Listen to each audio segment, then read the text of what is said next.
pense qu'on a fait 3 bonnes premières minutes au premier tiers. Et dès qu'on a marqué le but, je ne sais pas, est-ce qu'on voulait préserver un score pendant 57 minutes. En tout cas, c'était une bien mauvaise idée. Non, effectivement, je nous ai sentis moins impliqués, allant moins dans les duels. Maintenant, c'est une remarque plutôt juste. Est-ce que c'était un faux rythme ou pas? En tout cas, ce que je sais, c'est que Mulhouse joue un bon hockey efficace en ce moment. Ils jouent avec leurs armes et ils le jouent très bien. Et donc, c'est pas facile de jouer contre ces équipes-là. Preuve en est, c'est qu'ils ont quand même battu beaucoup d'équipes cette saison. Parce que il a des absents depuis un moment. Je pense qu'il a des absents depuis le début de la saison, en fait. Donc, Kevin fait un travail extraordinaire avec son équipe. En tout cas, en termes d'efficacité. Waouh, c'est très bien.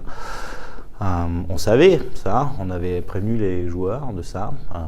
Maintenant, effectivement, c'est peut-être pas le match qui nous correspondait le plus pour développer. Donc, on a mis un petit peu l'église au milieu du village entre le premier et le deuxième tiers. Et ça s'est beaucoup mieux passé en deuxième période où on a commencé à trouver les espaces. Donc, on a commencé à jouer dans ce qu'on demandait de faire.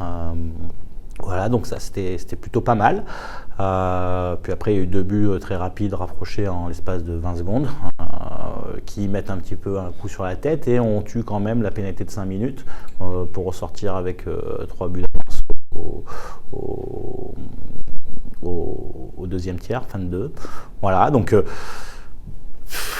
comment dire? Oui, effectivement, on peut synthétiser ça sur du courant alternatif. Maintenant, il faut...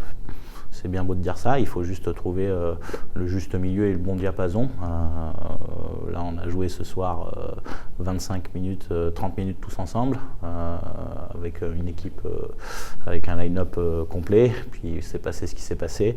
Donc on a eu un joueur en moins. Heureusement que la règle du mardi soir nous propose un joueur supplémentaire en endroit d'aligner 21 joueurs, ce qui nous a permis de rester à 4 blocs complets sur la 3e période.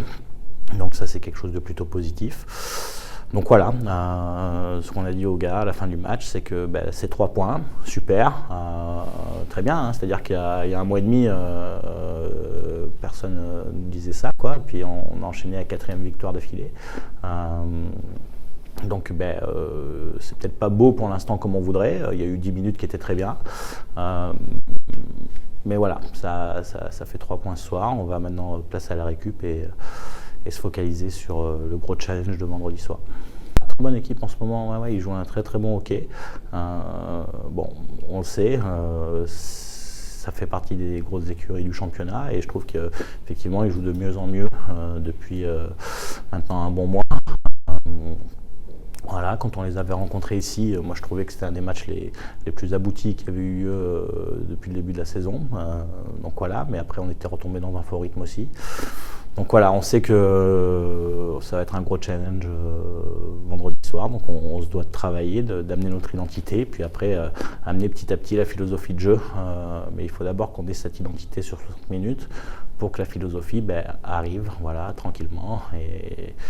Et ça, c'est quelque chose d'important, c'est ce qu'on cherche, ce qu'on recherche avec une équipe, avec l'histoire qui est la sienne cette saison. Voilà. Donc il faut sans cesse, pas remotiver parce que les gars sont motivés, mais trouver les bons mots sur des moments de flottement, des moments de déconcentration, des moments voilà, qui se disent oh, encore ça nous arrive, encore un problème, encore là, enfin voilà, donc voilà, il faut être patient, c'est ce qu'on leur dit, mais par contre il faut travailler fort, on sait qu'on n'aura rien de gratuit cette saison, donc il faut travailler fort et ramener des points à chaque fois.